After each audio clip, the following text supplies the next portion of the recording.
Muchísimas gracias por estar en sintonía de RTP Mundo, este programa que se especializa en noticias internacionales y que tiene un foco en la crisis climática que, por cierto, a continuación lo vamos a hablar, en especial en este tema de cómo contribuimos a una cantidad impresionante de desechos plásticos que finalmente también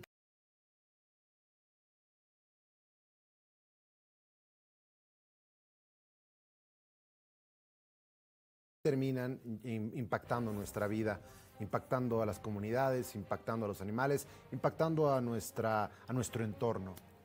Y por eso hay que hablar acerca de que son 8 a 11 toneladas de desechos plásticos que ingresan cada año a los espacios marinos y costeros. Una tendencia que solamente se triplicará en los próximos años si no se realizan los cambios integrales y estructurales. Hay estudios científicos que han confirmado, y recientes, la probabilidad de sufrir enfermedades cardiovasculares que se multiplica por 4 con la presencia de micro y nanopartículas de plástico en las arterias. También la ciencia ha confirmado la presencia de partículas plásticas en nuestra propia sangre, en la leche materna, en las heces fecales humanas. Se repiten estos hallazgos en el agua que tomamos, en el aire que respiramos.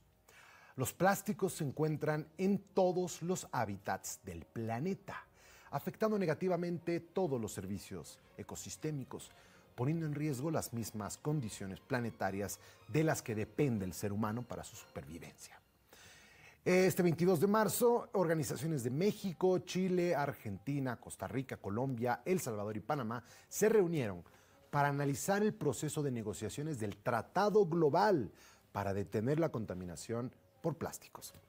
La cita se llevó en la ciudad de Panamá, en el último día de reunión preparatoria de los gobiernos de Latinoamérica y el Caribe de cara a la próxima sesión del Comité Intergubernamental de Negociación para un Tratado de Plásticos, cuya cuarta ronda de negociaciones globales para el desarrollo de un tratado global que detenga la contaminación por plásticos se desarrollará a fines del mes de abril de este año en Ottawa, Canadá. Por lo que los gobiernos de la región latinoamericana y del Caribe se reunieron del 20 al 22 de marzo en la ciudad de Panamá para preparar su posicionamiento conjunto. Aquí unos cuadros sobre el tema. Atención, porque actualmente más de 16,000 sustancias químicas son utilizadas por la industria en sus polímeros y productos plásticos, que hacen que sean un peligro para la salud y el medio ambiente, dice Cecilia Bianco del Taller Ecologista en Argentina. Cualquier estrategia de intervención deberá comenzar por reducir la producción de polímeros plásticos primarios y la prohibición de sus sustancias químicas peligrosas presentes en todos los plásticos, dice Alberto Quesada de la Fundación Mar Viva. El colonialismo de la basura se está incrementando en el sur global y está afectando la salud de las poblaciones y de ecosistemas, dijo Larisa de Orbe de Acción Ecológica México. La crisis que han generado los plásticos es tal que los gobiernos de todo el mundo tomaron en 2022 la decisión de comenzar a redactar un tratado para detener la contaminación por plásticos.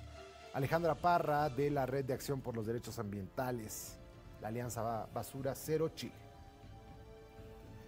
Urge informar a la ciudadanía en general sobre la gravedad del problema y cómo la contaminación por plásticos pone en riesgo la vida como la conocemos, decía Marisol Landau de la organización panameña FAS Panamá.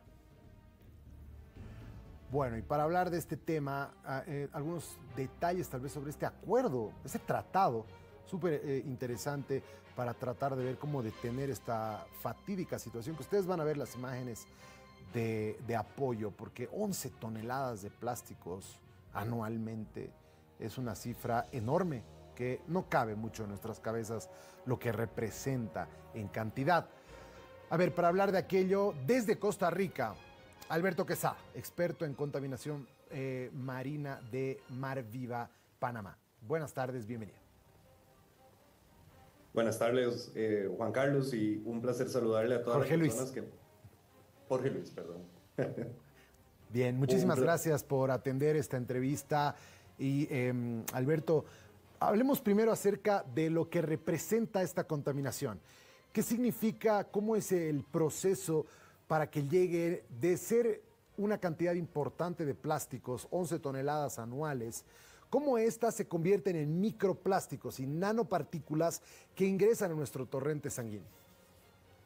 Claro, la ruta o las vías de contaminación por plásticos a través de microplásticos, de nanoplásticos, incluso a través de macropartículas, tanto para los ecosistemas como para la salud humana, las vamos a encontrar a lo largo de todo el ciclo de vida de este material. Es decir, a través del mismo proceso cuando se genera la materia prima, estos pellets, antes de producir, por ejemplo, la botella o la bolsa de plástico, estos pellets suelen filtrarse, como esos tanques que estamos viendo en este momento en la imagen, suelen filtrarse porque se caen en los barcos cuando se va moviendo de un país a otro o cuando se están desembarcando, cuando van en el camión a la planta que los va a transformar, por ejemplo. Pero también vamos a encontrar transferencia. Algunos estudios año a año han venido confirmando que hay transferencia de micro y nano partículas de plástico de los envases y de las botellas de plástico a los líquidos y a los alimentos que contienen. Entonces, en ese momento también las personas, cuando consumimos el alimento, lo estamos haciendo ya con una cantidad considerable de partículas. Algunas otras investigaciones nos alertan de cosas mucho más peligrosas y que van a tener una difícil transición o un difícil cambio. Y es que, por ejemplo, muchas de las tuberías en el mundo para llevar el agua potable a los hogares, a las casas de las personas, son tuberías de un tipo de plástico que se llama PVC, un tipo de plástico que de hecho es de los que contienen más sustancias químicas peligrosas y que cuando el agua pasa, cuando abrimos el grifo para poder tomar agua, se va llevando estas micropartículas y es donde las terminamos consumiendo. Entonces está confirmado que tanto el agua embotellada como el agua del grifo contienen microplásticos y estos microplásticos vienen del mismo proceso de producción o del mismo proceso, digamos, de uso del plástico. Pero también el plástico nunca ha sido realmente reciclable por diferentes razones, por razones técnicas, que es realmente complicado poder generar una materia prima de una materia secundaria de buena calidad, pero también por un precio, el plástico que se pretende reciclar compite con la materia prima virgen, que es mucho más barata y de mejor calidad, la que está recién extraída de los combustibles fósiles. Pero también esas partículas plásticas van a llegar a nuestros alimentos, van a ingresar a nuestro torrente sanguíneo por aquella mala disposición, que como usted bien señala, en los espacios marinos llega a ser de 8 a 11 toneladas de plásticos cada año. Entonces ahí también hay una lógica inversa, una cadena inversa, que es que el plástico es consumido equivocadamente y por afectación a la vida marina por el producto que después nosotros vamos a pescar y no lo vamos a comer. Pero también una forma muy común de alimentación del ganado en muchas partes del mundo, para aquellos que, por ejemplo, decimos no comemos productos pesqueros, no me gustan las cosas del mar, vamos a ver que una de las formas principales de alimentación, además del pasto para la ganadería, es, por ejemplo, una harina de pescado.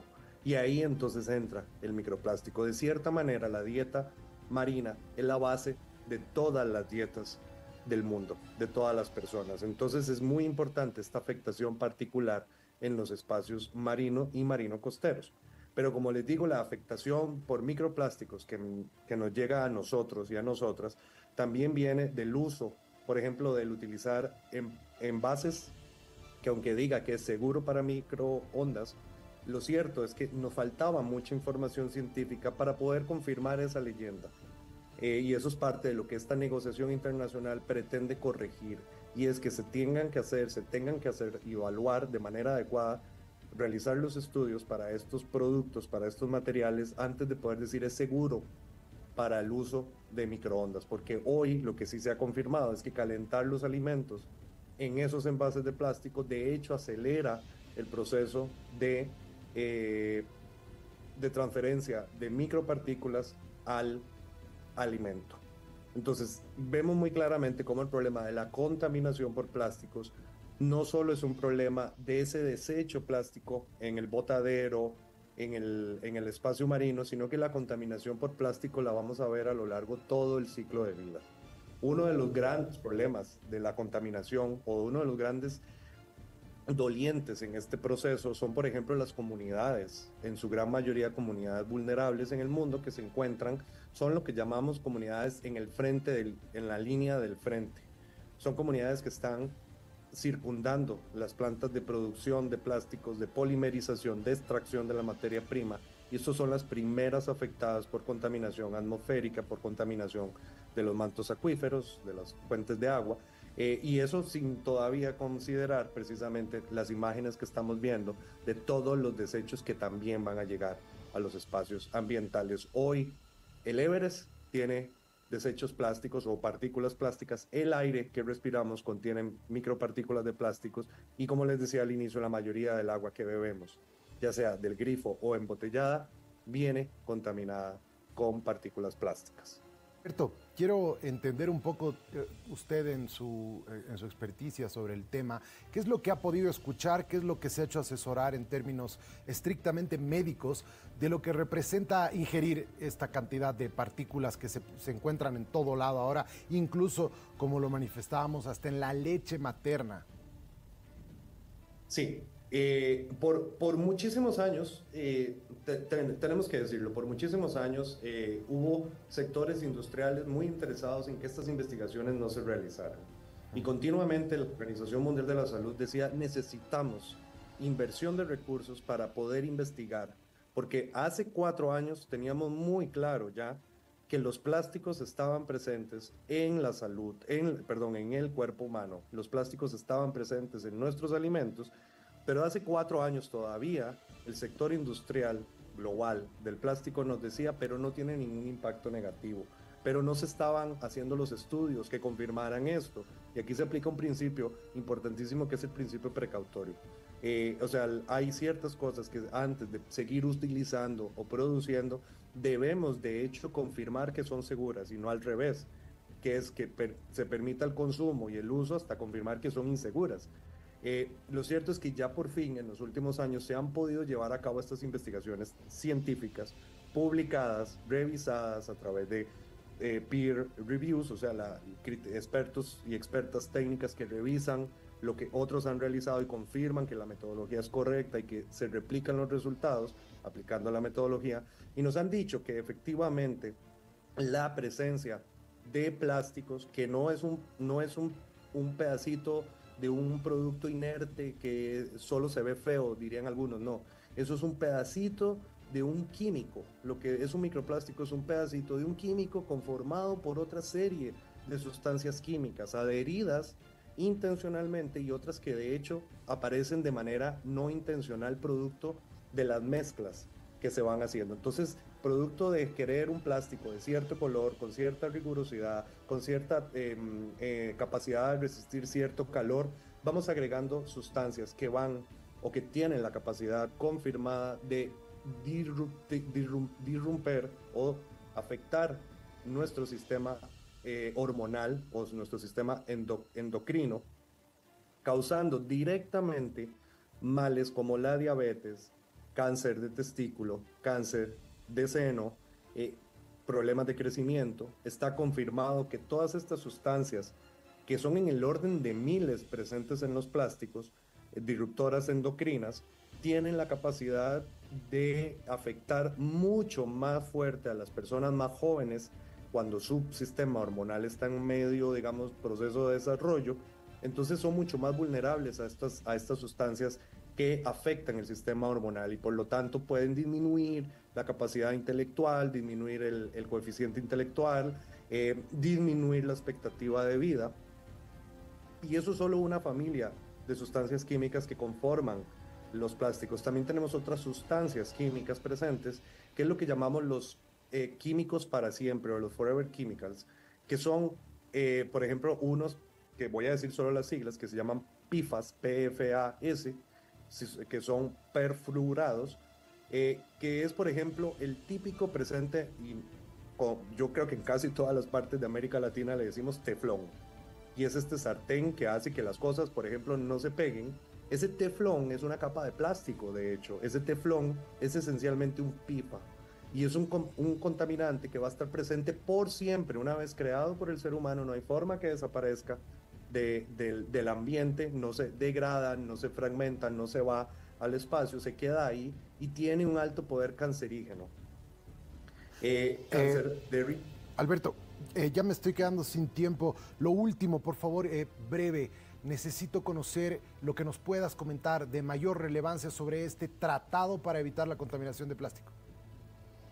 Lo más relevante es que quedan 2 sesiones de negociación. La próxima en 2 semanas en Ottawa, Canadá, y la última a final de año en Busan, Corea. Y estas son las últimas 2 sesiones para tener realmente un acuerdo internacional ambicioso que ponga como piedra angular la salud humana y la conservación del ambiente. Hoy, en pleno proceso de negociación, hay una serie de estados muy fuertes a nivel petrolero que han, de alguna forma, ralentizado, han hecho que la negociación no avance de la mejor forma. Y necesitamos de ahí que los países de América Latina, principales afectados con la crisis de la contaminación por plásticos, tengan un rol mucho más fuerte y ambicioso en las próximas sesiones de negociación. Interesantísimo el tema, lo vamos a retomar en las próximas semanas. Alberto, te mandamos un saludo, muchísimas gracias por la información brindada, muy, muy importante. Muchas gracias. Alberto Quesada es experto en contaminación marina de Mar Viva. Panamá nos ha atendido desde Costa Rica, donde se encontraba él. Bien, vamos a cerrar aquí este espacio y a continuación se viene